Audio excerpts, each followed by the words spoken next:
Comment accroître sa sensibilité spirituelle? Donc on parle d'onction. Il y a des personnes dans l'église, quand on prie, elles ressentent le Saint-Esprit. Il y a d'autres qui ne ressentent pas. Qui ne ressent pas le Saint-Esprit quand on prie? Qui ne ressent pas de chaleur? Qui n'a jamais ressenti ça? Vous tous, vous avez ressenti déjà? Quand on dit le Saint-Esprit est là et puis il y a des gens qui tombent à côté. Vous voyez, le monde a fait de ça un discours. Ah, mais pourquoi est-ce que... Il y avait une polémique où on dit, mais pourquoi c'est les femmes qui tombent toujours? On va comprendre ça tout à l'heure. Mais quand le pasteur prie, là, toujours c'est les femmes qui tombent. Bon, il y a des hommes qui tombent, voilà. Mais les femmes sont les plus nombreuses à tomber. Pourquoi? Pourquoi c'est comme ça? Amen. C'est une question fondamentale, une question de sensibilité. Nous les hommes, c'est un peu compliqué. Moi je me souviens, la première fois que j'ai ressenti le Saint-Esprit, parce que j'étais quelqu'un de très dur. Donc on prie mais je suis arrêté. Souvent mes autres amis à côté là ressentent, mais moi j'étais très dur. Donc la première fois que j'ai ressenti le Saint-Esprit, j'étais couché. J'étais couché puis j'ai eu une vision. Et c'est pendant la vision que j'ai ressenti la présence du Saint-Esprit. Ah vraiment, ça m'a secoué. Ça m'a chauffé, ça m'a secoué. Amen. Mais après ça, il a fallu plusieurs temps encore pour que je ressente. Et après, j'ai commencé à me disposer. J'ai appris à développer une certaine sensibilité. Et puis, voilà, à un moment donné, je pouvais sentir l'esprit comme du feu qu'on a placé en face de mon visage. Je peux sentir l'esprit comme du feu qu'on a placé à côté de mes oreilles. Quand l'onction prophétique se réveille, d'ailleurs, c'est comme ça. Soit sur le visage, ici, enfin, soit sur les oreilles, soit sur le visage. Alléluia. Donc, ça peut se manifester comme ça. Souvent, c'est dans la paume que je peux ressentir cette chaleur-là. Souvent, c'est tout le long du bras. Souvent, ça peut venir comme si je suis malade. Ça va? Souvent, l'onction peut se manifester comme si je suis malade. Je ne comprenais pas au début, mais avec le temps, j'ai pu comprendre ce qui se passait. Amen. Voilà. Souvent, ça peut venir dans le dos. Souvent, ça peut venir au niveau des pieds. Il y a tellement de manières. Souvent, ça peut venir au niveau de la tête. J'ai ressenti l'onction une fois, je me souviens, comme un froid. Je lisais un livre et puis j'ai dit au Seigneur, je voulais expérimenter. C'est sur le champ, j'ai ressenti un froid. Le froid, j'ai ressenti tel que c'était décrit dans le livre. Amen. C'était un livre du révérend Michel Vacco où il parlait du Saint-Esprit. Et c'était vraiment une belle expérience. Alléluia. Donc, il y a des personnes dans l'église qui ne sont pas sensibles ou qui n'ont pas une sensibilité bien élevée. Ce qui fait que souvent l'esprit passe, il ne voit rien, il ne ressent rien. Souvent des sorciers peuvent agir dans ta famille, tu ne vois rien, tu ne sais rien, tu ne ressens rien. Alléluia. Lorsque tu es dans ta famille, tu es à la maison, s'il y a un mauvais esprit dans la maison, tu dois être capable de savoir. Même si tu ne le vois pas, tu dois être capable de le sentir. Tu comprends un peu? S'il y a un ange qui est descendu, tu dois être capable de le sentir. Parce que quand un ange descend ou qu'un démon arrive, ils arrivent avec une sensation. Une sensation qui n'est pas que dans l'esprit, mais c'est aussi corporel. Parce que qu'en descendant, il change l'environnement. La Bible dit que quand Gabriel est apparu devant Marie, la Bible dit que c'est une peur qui s'est installée. Parce qu'elle a senti que l'ange était là. Elle a vu, avant de le voir, d'abord, elle a entendu. Donc, il est venu avec un son sur lequel il a porté des paroles pour qu'elle sache pourquoi il est là. Donc, il a parlé. Amen. Et elle a vu et elle a pris peur. Pourquoi elle a pris peur? Parce qu'il y a eu un contact physique qui l'a bouleversé. Lorsque Jésus est ressuscité et que Marie de Magdala est allée, quand elle est entrée, les anges qui sont apparus sous quelle forme? Sous forme de lumière. Vous voyez un peu? Donc on voit que Dieu dans son œuvre, dans son déploiement, peut agir, et même les démons peuvent agir de différentes manières. C'est à nous d'avoir la sensibilité nécessaire pour pouvoir sentir la présence d'un esprit. Ce n'est pas seulement une affaire de l'Esprit de Dieu, même des démons. Il y a des personnes dans l'église qui ne sont pas sensibles ou qui n'ont pas une sensibilité bien élevée. Ce qui fait que souvent l'esprit passe, il ne voit rien, il ne ressent rien.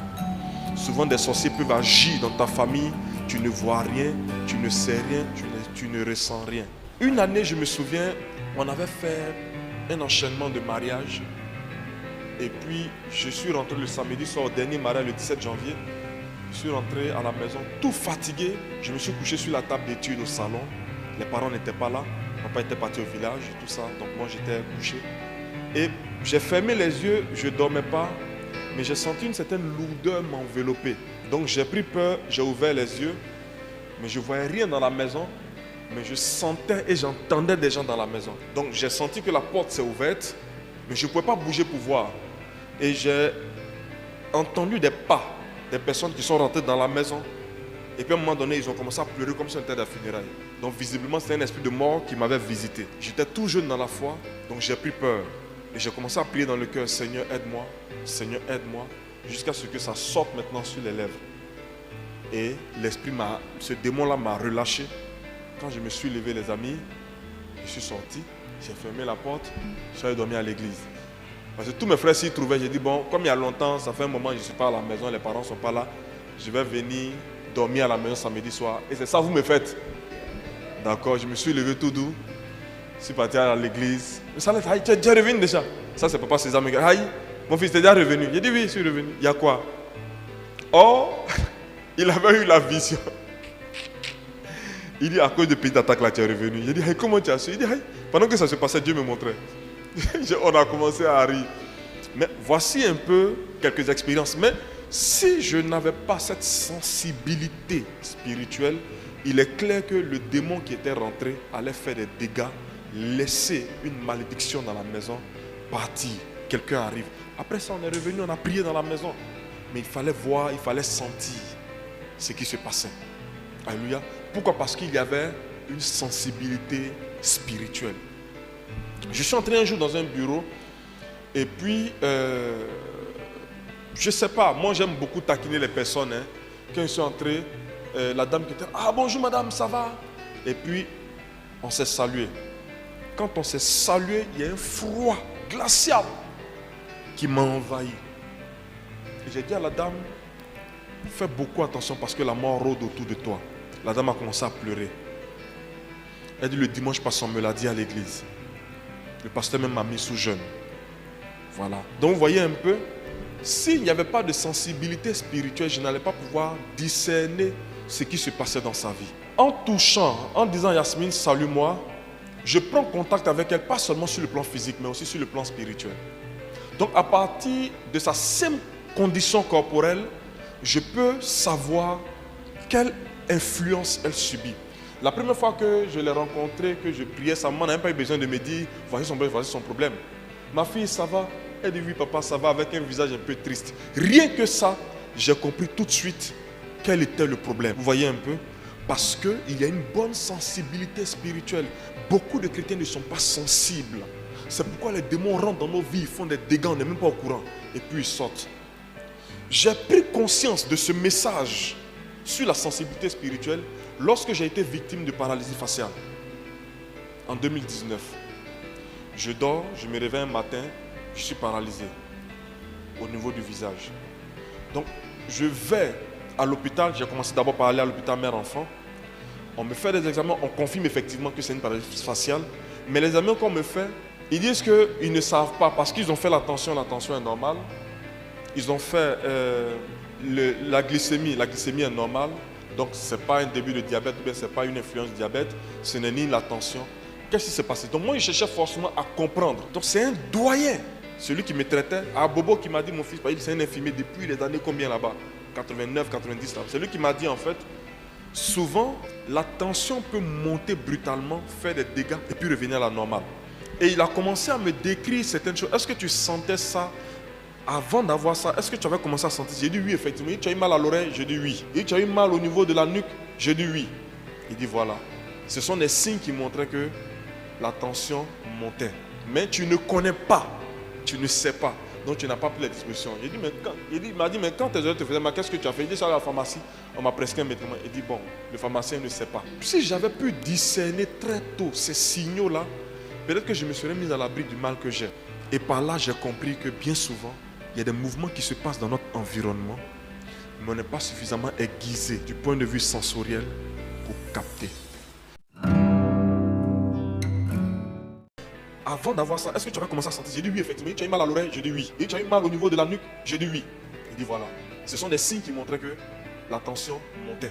Mais tu ne connais pas. Tu ne sais pas. Donc tu n'as pas pris la discussion. Il m'a dit, mais quand tes heures te faisaient mal, qu'est-ce que tu as fait? Il dit ça à la pharmacie. On m'a prescrit un médicament. Il dit bon, le pharmacien ne sait pas. Si j'avais pu discerner très tôt ces signaux-là, peut-être que je me serais mis dans l'abri du mal que j'ai. Et par là, j'ai compris que bien souvent, il y a des mouvements qui se passent dans notre environnement, mais on n'est pas suffisamment aiguisé du point de vue sensoriel pour capter. Est-ce qu'il t'est arrivé d'avoir la chair de poule sans aucune raison? Qui a déjà expérimenté ça? Tu vois un serpent ou un scorpion, puis tu as la chair de poule. Qui a déjà expérimenté ça? Il y a un événement qui arrive, et puis ça te donne des vertiges. Qui a déjà expérimenté ça? Toutes ces choses-là ne sont pas fortuites. C'est forcément lié, pas seulement à des activités chimiques de notre corps, mais ça peut être souvent aussi lié à des activités spirituelles. Parce que le monde spirituel, n'oublions pas seulement de contact avec notre esprit. Il a un contact avec notre être entier, parce que notre esprit vit dans un corps. Vous comprenez un peu? Notre esprit vit dans un corps. C'est pourquoi Jésus pouvait subir par la croix le jugement qui avait été porté sur son essence spirituelle. Parce que l'agneau de Dieu avait déjà été immolé dans le monde spirituel, dans l'éternité. C'était déjà fait. Et comme l'esprit de l'agneau a été transporté dans un corps, le corps à son tour a subi. Est-ce que vous me comprenez? Est-ce que vous me comprenez? Donc le fait d'avoir ressenti cette chair de poule dans un environnement donné démontre qu'il y avait la présence d'un esprit. Est-ce qu'il est ange ou démon? Je ne sais pas, mais il y avait la présence d'un esprit. Et si tu étais suffisamment aiguisé spirituellement, tu aurais su de quel type d'esprit il s'agissait. Alléluia. Alléluia. Vous savez, l'un des exercices qui m'a fasciné dans ma vie, c'est la capacité à avoir un discernement en présence des personnes qui m'entourent. Amen. On avait reçu la visite de 2 personnes qui étaient venues spécialement pour attaquer l'église. On avait reçu la visite de 2 personnes qui étaient venues spécialement pour attaquer l'église dans le courant de 2020. L'église était immature. Donc c'est des choses, si je disais, les gens allaient avoir peur. D'autres m'allaient quitter l'église. Mais j'ai gardé cela. Et puis j'ai traité avec ces personnes. Comment j'ai su?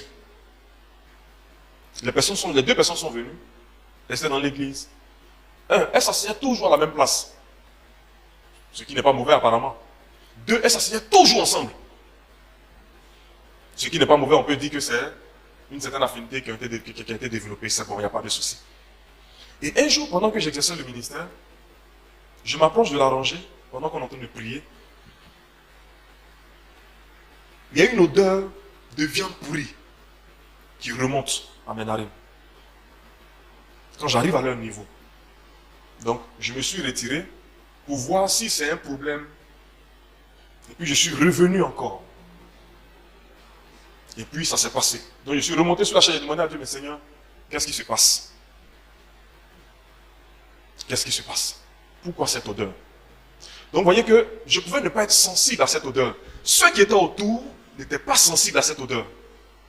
Donc, vous voyez que mon odorat, sur le plan spirituel, est si développé que rien que par une odeur émise dans le monde spirituel pour assoupir, moi j'ai pu capter cela. Est-ce que vous me comprenez? Alléluia. Alléluia.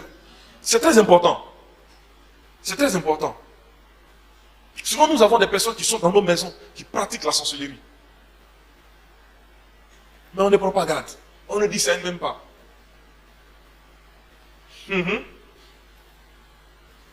Donc, je pouvais exposer ces personnes à cette époque, mais je ne l'ai pas fait. Rentrer à la maison. J'habitais ici. Rentrer à la maison. Ils sont rentrés. Moi-même, ici. Les nuits. Voyez ce que j'ai dit à Dieu. Voici comment je priais. Au nom de Jésus-Christ, l'esprit de telle personne et de telle personne, je vous chasse de... Je n'ai pas dit l'esprit de sorcellerie. Je dis ton esprit. toi-même ton esprit, ta personne, je te chasse d'ici. Je mets l'inimité entre toi et l'église. Voilà comment j'ai prié sur 1-2 semaines. Et puis ces personnes sont parties. Personne ne les a chassées. Mais pas telle personne ne vient plus. Il dit, bon, peut-être que la personne ne se sent plus ici. Laisse ça partir. Après ça, il y a une autre dame qui est arrivée. On causait, elle est venue me voir à la réception. J'ai remarqué une chose, c'est qu'elle n'arrivait pas à me regarder dans les yeux. Elle n'arrivait pas à me regarder. Elle n'arrivait pas à établir un contact visuel. Elle penchait toujours son visage. Et quand il dit pencher, c'est pas que... Non, non. Ça dit que elle est comme ça, puis elle me parle comme ça. Ma fille, regarde-moi. Maintenant, il y a un jour, elle s'était préparée pour venir même me faire ça. Le matin, j'ai appelé le frère Eman, j'ai dit, Eman, viens faire la réception. Eman est venu faire la réception. La dame s'est fâchée, elle a quitté l'église.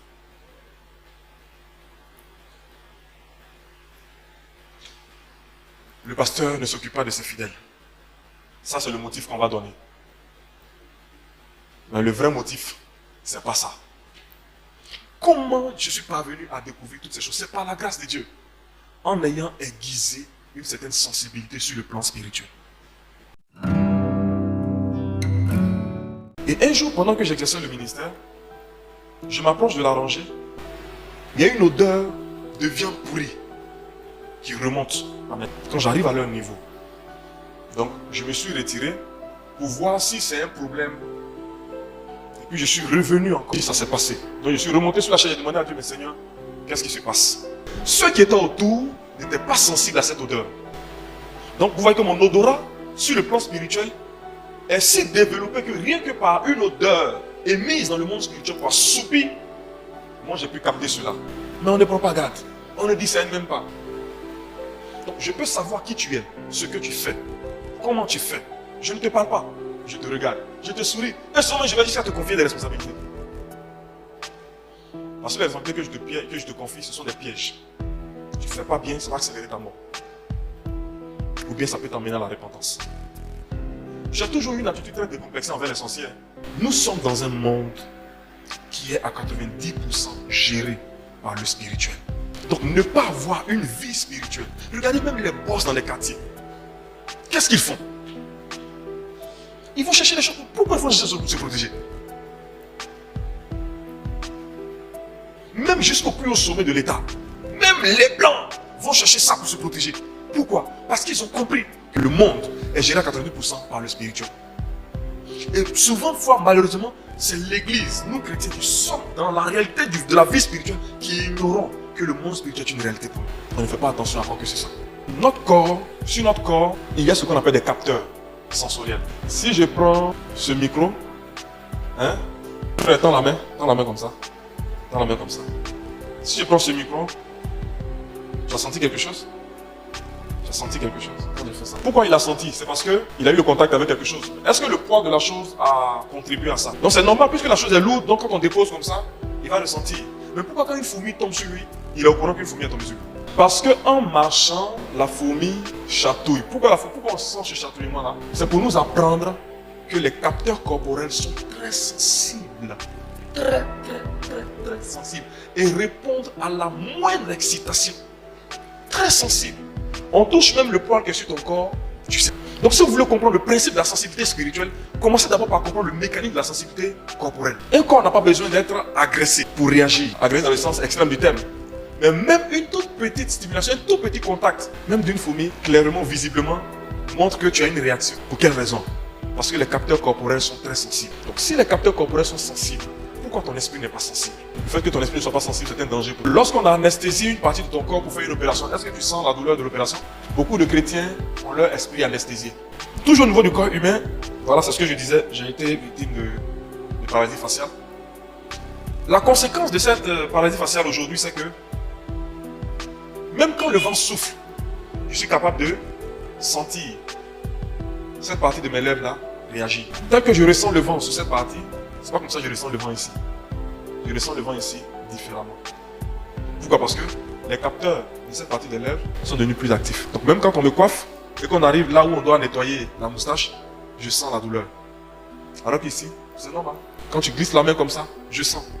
Jusqu'à ma gencive. Parce que les capteurs ont été activés.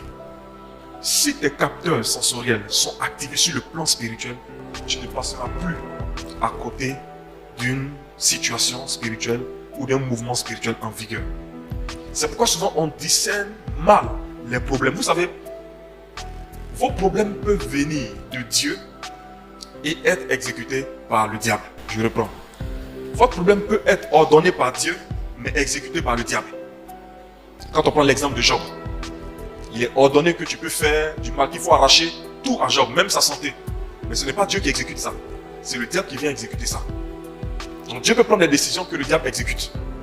Comme le diable peut prendre des décisions que lui-même il exécute. Mais Dieu n'exécute pas les décisions du diable. Dans notre quête de cette sensibilité spirituelle, cela nous aide à savoir d'où vient exactement le problème que j'ai. Vous voyez, souvent on se bat plus contre les effets. J'ai été attaqué par la sorcellerie, on m'a poursuivi, que tout esprit de sorcellerie au nom de Jésus. Mais qui a ordonné ça? Parce que tant que l'autel subsiste, tu vas être toujours dans paix. Tu vas être toujours dans problème. C'est pourquoi certains problèmes ne finissent pas facilement. L'eau coule dans la maison, tu prends ta serpillère, tu essuies. L'eau va couler après. Qu'est-ce que tu fais? Tu essuies. Tu essuies, c'est bien beau. L'eau continue de couler. Va à la source, coupe l'eau. Souvent tu t'en prends au petit sorcier. Pourtant son problème là, c'est même pas, ton problème n'est même pas lui. Ton problème c'est de couper le robinet à la source. Si le sorcier du village t'attaque, c'est parce qu'il y a un hôtel qui lui a donné l'autorisation de t'attaquer. Donc tu vas beau le combattre, il va tomber, d'autres vont venir. Mais si tu as réussi à renverser l'hôtel, si plus aucun hôtel ordonne contre toi, qui va venir exécuter? Donc ta sensibilité spirituelle t'emmène aussi à voir les choses sous cet angle-là.